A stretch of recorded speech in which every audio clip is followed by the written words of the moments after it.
She said, "You're not allowed to go to the gym anymore. Girls stare at you." I said, "Understood." So I built a home gym in my new apartment she didn't know about. The moving truck she saw 3 days later. Original post: I, 31 male, have been with Jessica, 29, for 4 years. Living together for 2. What started as occasional jealousy turned into full-blown control that I somehow normalized until last month. The gym thing wasn't even the first red flag. Looking back, there were dozens.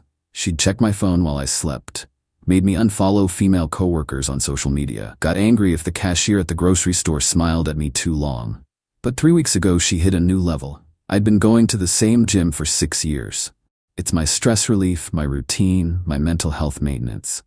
I'm in decent shape, not a bodybuilder, just healthy.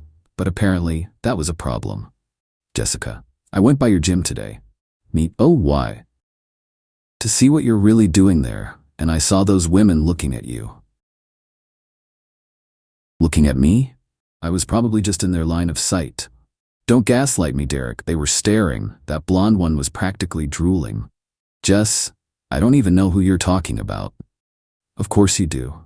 You probably love the attention. I was exhausted. This was the 3rd fight about the gym that week. You know what? You're not allowed to go anymore. What? You heard me. No more gym. If you want to exercise, do push-ups here. I'm not having my boyfriend parading around for desperate women. I stared at her. 4 years. 4 years of slowly shrinking my world to avoid her explosions. Friends I'd stopped seeing. Hobbies I'd given up. Family events I'd skipped because she'd have a bad feeling. You're serious? Dead serious. Choose the gym or me. Something inside me just shifted, like a switch flipping. 4 years of accumulated exhaustion crystallized into perfect clarity. Me understood. She smiled, satisfied. Good. I knew you'd see it my way. But she misunderstood. I wasn't agreeing to stop going to the gym. I was done being controlled. Update 1. That night, while Jessica slept, I sat in our bathroom with my laptop and started planning. First, I needed to understand my situation legally and financially. The apartment lease was in both our names, but I'd been paying 80% of the rent. We had no shared bank accounts.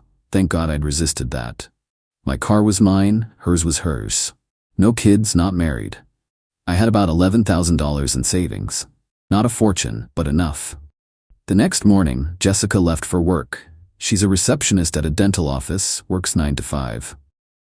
I called in sick to my job. I'm a project manager at a tech company, can work remotely when needed. Then I started apartment hunting, found a place the same day. Nothing fancy, but decent. 1 bedroom in a complex about 15 minutes away. Month-to-month lease option available. $1,400 a month. The kicker, it had a large den that could fit gym equipment. I signed the lease that afternoon. Move-in date, 3 days from now. Next stop, fitness equipment warehouse. Bought the basics. Power rack, $800. Olympic barbell and plates, $600. Adjustable dumbbells, $300. Bench, $200. Used treadmill, $400. Total damage, about $2,300. Delivery scheduled to the new place. That evening, Jessica came home complaining about her coworker. I nodded, made dinner, acted normal. She had no idea I'd just signed a lease and bought a home gym. Jessica. See how nice this is? Just us, no gym drama. Maybe we should get a joint bank account, combine everything. Me? Let's talk about it later. Jessica. Also, your friend Tommy called earlier. I told him you weren't available. He parties too much anyway. Tommy had called to congratulate me on a promotion. But I just nodded. Me understood. Update 2, day 2 of the plan. Jessica went to work. I went to work. On moving my life. Rented a storage unit. Started moving my important things when she wasn't around. Documents, valuable items, some clothes, stuff she wouldn't immediately notice missing. My boss was cool when I explained I needed some personal time. Take what you need, Derek. You've seemed stressed lately. That afternoon, I went to our apartment's management office. Me. I need to discuss removing myself from the lease. Manager. That requires both parties to agree, or you can pay a break fee. What if I found someone to take over my portion? That could work. They'd need to qualify and your co-tenant would need to agree. Perfect. I already had someone in mind. Jessica's best friend Melanie had been talking about needing a roommate after her breakup. Jessica would probably love that idea, eventually. That evening, Jessica, You've been quiet lately. Just tired. Not sneaking to the gym, are you? Half joking, half serious. Me no gym. Good. Oh, I told my mom we'd visit this weekend. Her mom was just like her. Controlled her husband's every move. Poor guy couldn't even watch football without permission. Me. Can't this weekend. Work project. Jessica, you always have an excuse to avoid my family. It's a big deadline. Fine. But next weekend, no excuses. Me. Understood. She had no idea there wouldn't be a next weekend. Update 3. Moving day. Jessica left for work at 8:30 a.m., complaining that I'd forgotten to make her coffee.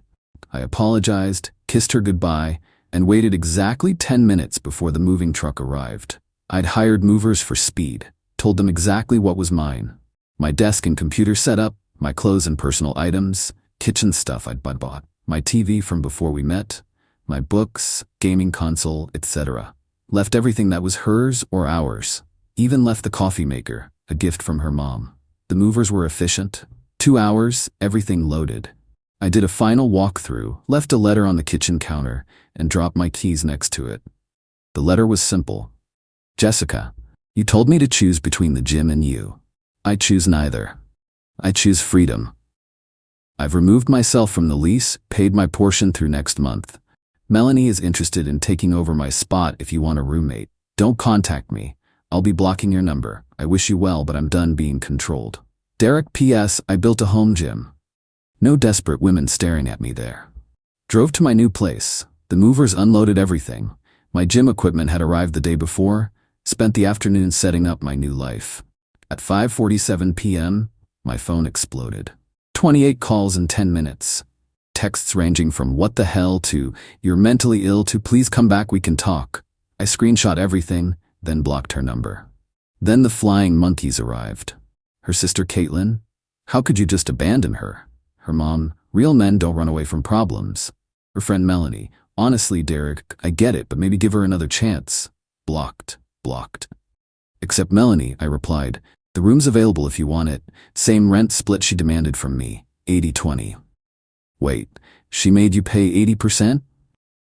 Among other things. Good luck. Update 4, day 4 in the new place. Radio silence is beautiful. I'd blocked Jessica on everything, but I knew the storm was coming. It arrived via my work email. Derek, since you've abandoned me without warning and blocked me everywhere like a child, I'm forced to contact you through your professional email. Your behavior is abusive and mentally unstable. Walking out on a 4-year relationship because I asked you not to go to the gym? You need serious help. I've consulted a lawyer. What you did is financial abuse. You owe me half the rent for breaking lease, $2,800, emotional distress, $5,000, my time wasted, $10,000. If you don't respond within 48 hours, I'll take legal action. Also, I know you'll come crawling back. Men like you always do. You can't handle being alone. When you do, the rules will be couples counseling, you pay, joint bank account, full transparency, no gym ever, limited contact with your toxic family, password sharing on all devices. This is non-negotiable. Jessica. I forwarded it to my personal email, then replied from my work account. Jessica, this is my work email. Please don't contact me here again. Regarding your demands. 1. I paid my portion of rent through next month. 2. You have no legal standing for any claims. 3. We're done. My company's legal team has been notified of your harassment through corporate channels. Derek. CC'd HR and my boss. They were not happy. Someone was harassing an employee through work email. Then came the extinction burst. Learned that term from my therapist later. She showed up at my office building. Security wouldn't let her in without an appointment. She caused such a scene they had to threaten to call the police. She went to my gym. Yeah, the one she'd banned me from. Screaming about how I was probably there with some whore.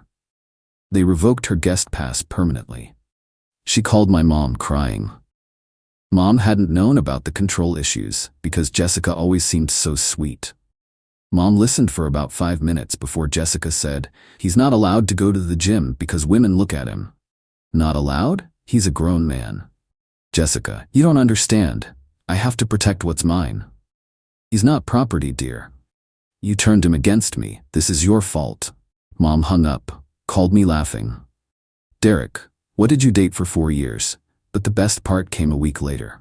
Update 5. Jessica's friend Melanie reached out through Instagram. Melanie, hey, I know you probably don't want to hear from anyone connected to Jess, but thought you should know some things. Me, I'm listening. First, she's telling everyone you had a mental breakdown and abandoned her for no reason. But I know the truth. She's done this before. What? Her ex before you. Craig? Same thing. She controlled him until he snapped and left. She told everyone he was abusive. I believed her then, not now. Also, she's been texting her coworker Brandon throughout your entire relationship. Nothing physical, but definitely emotional cheating. All while accusing you of wanting other women. She sent screenshots. 4 years of Jessica complaining about me to Brandon, calling me boring and weak, while Brandon called her beautiful and too good for him. Me? Why are you telling me this?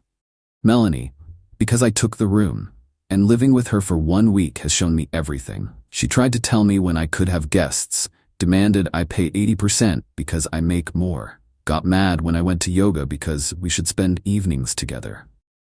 Melanie, I'm moving out end of month, already found another place, she doesn't know yet. Good luck. Oh, and Derek, she joined your gym, the one she banned you from. She's there every day now, dressed like she's going to a nightclub, trying to figure out which woman you left her for. There was no other woman. Melanie, I know, but she can't comprehend that. In her mind, the only reason a man would leave her is for someone else. The irony was delicious. She's now going to the place she banned me from, looking for evidence of a cheating that never happened, while she'd been emotionally cheating for years. Update 6. 3 weeks into freedom, I'd established a routine. 5 a.m., coffee and workout in my home gym. 7 a.m., shower, breakfast, work from home. Lunch break, walk in the park near my apartment. Evening, whatever I wanted. No checking in, no accusations, no walking on eggshells. Then Jessica found my new address. I don't know how. Maybe she followed me from work. Maybe someone told her. Doesn't matter. Saturday morning, 7 a.m. Pounding on my door. Derek, open up. I know you're in there. I grabbed my phone, started recording, and called 911. There's someone trying to break into my apartment. I'm not breaking in. I'm his girlfriend. Ex-girlfriend, you're trespassing. Police are on the way. You can't call the cops on me. We need to talk. Me, we have nothing to talk about. Please leave. Is someone in there with you? Is that why you won't open the door? Leave. Now. She started kicking the door. My neighbor Paul came out. Miss, you need to leave before the cops get here. Mind your business. This is between me and my boyfriend. He said ex-girlfriend, and you're disturbing everyone. Leave. Or what, old man? Paul was a 65-year-old veteran. Didn't even flinch. Paul. Or I'll make a citizen's arrest for trespassing and disturbing the peace. Your choice. The cops arrived 5 minutes later. Jessica tried to play victim. Officer, my boyfriend and I had a fight and he's overreacting. Sir, what's the situation? Me, she's my ex. I moved out 3 weeks ago. She's harassing me. Jessica, we didn't break up. He just left. He's having a mental health crisis. I showed the officer the letter I'd left, the text demanding money, the work email, everything. Officer, ma'am, you need to leave. If you come back, you'll be arrested. This is insane, Derek. Tell them. I have nothing to say to you. They escorted her out. I filed for a restraining order Monday morning. Update 7. The restraining order hearing was illuminating. Jessica showed up dressed like she was going to church. Conservative dress, minimal makeup, hair in a bun. Going for the innocent victim look. Her argument to the judge, I abandoned her without warning. False. I left a letter. I stole shared property. False. Took only my stuff. She was concerned for my mental health. Sure, that's why she kicked my door. She never controlled me. My evidence, screenshots of texts demanding I not go to the gym, work email with her demands for money, security footage from my building of her kicking my door, witness statement from Paul, phone records showing 127 calls in 3 days after I left. The judge looked at Jessica. Ma'am, did you tell him he wasn't allowed to go to the gym? That's taken out of context. Women were staring at him. So you did? Relationships require compromise.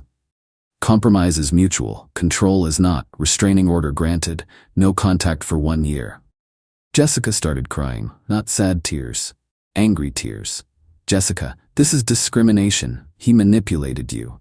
Judge, ma'am, continue and I'll hold you in contempt. Her mom was there, stood up and pointed at me. You destroyed my daughter. Ma'am, sit down or leave. They stormed out, but not before Jessica said loud enough for everyone to hear, he'll be back. Weak men always come back.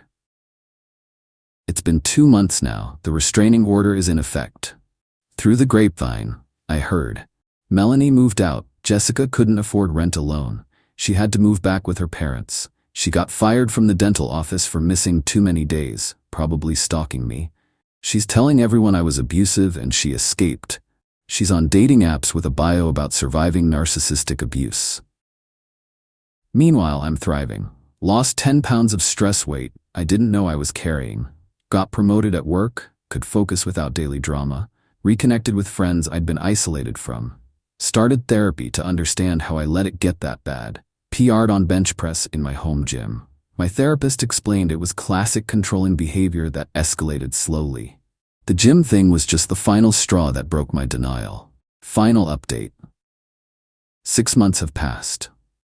Figured I'd give one last update. Last week I ran into Craig, Jessica's ex before me. Random encounter at a sports bar. He recognized me first. Derek? You're Jessica's? We're Jessica's. Me. Ex. You're Craig, right? Yeah. Buy you a beer? I think we have a lot to talk about. We talked for 3 hours. His story was eerily similar. Started with small jealousies, escalated to controlling behavior. She isolated him from friends/family. The final straw was when she demanded he quit his job because his female boss was too pretty. He left, she played victim, told everyone he was abusive. Craig. Took me 2 years of therapy to realize I wasn't crazy. Me. The gym thing seems almost quaint compared to quitting a job. It's never about the gym or the job. It's about control, complete control. He showed me something interesting, a Facebook group. Survivors of Jessica Morrison. Obviously not the real name, but there were 5 guys in there, all with similar stories. The patterns were identical. Love bombing at first, slow isolation, increasing demands, explosive end when they finally said no, character assassination afterward. One guy, Mitchell, she'd dated in college. She'd made him drop out of his fraternity because those guys encouraged cheating. Another, Roberto, she'd forced to sell his motorcycle because it's too dangerous, really because women liked it. The youngest, James, was only 22 when they dated. She was 27. She'd convinced him to turn down a scholarship to stay near her. He thankfully didn't listen and left for college anyway. We compared notes. Same phrases, same tactics, same tears, same threats. It was like we'd all dated the same person. Because we had. Craig. The real kicker? I ran into her last month. She tried to tell me Derek, you, had abused her, that she barely escaped with her life. Me, what'd you say? Craig, nothing, just laughed and walked away. She screamed after me that I was still bitter. The group was therapeutic in a weird way. Knowing it wasn't just me, that I wasn't weak or stupid, that she was a predator who'd perfected her craft. Last thing, Melanie reached out yesterday. Jessica's engaged, met a guy online, love bombed him. Engaged in 4 months, he's already quit his weekend golf league because she needs him home. Melanie, should we warn him? Would you have listened if someone warned you? Good point. The guy will figure it out, or he won't. Not my problem anymore. My home gym is complete now. Added a cable machine and better flooring. Work out whenever I want. Sometimes at 5 a.m., sometimes at midnight. No one stares at me except my own reflection, and he's just proud of how far I've come. The freedom is intoxicating. I can see any friend whenever, go anywhere without explaining, watch whatever I want, eat whatever I choose, talk to whoever I please, live my actual life. I'm dating casually, nothing serious. Told one woman about Jessica on our 3rd date. She said my ex was the same but gender flipped. Made me quit my book club because men might hit on you. We laughed about it. Then she said something profound. Controllers can't comprehend that we left for freedom, not for someone else. Their ego can't process that they're not worth tolerating. Exactly. To anyone reading this in a similar situation, the gym, the book club, the friends, the job, whatever they're trying to take from you, it's not about that thing. It's about control. And it only gets worse. The moving truck they see pulling away, that's not defeat, that's victory. Freedom is the ultimate gym. No membership required,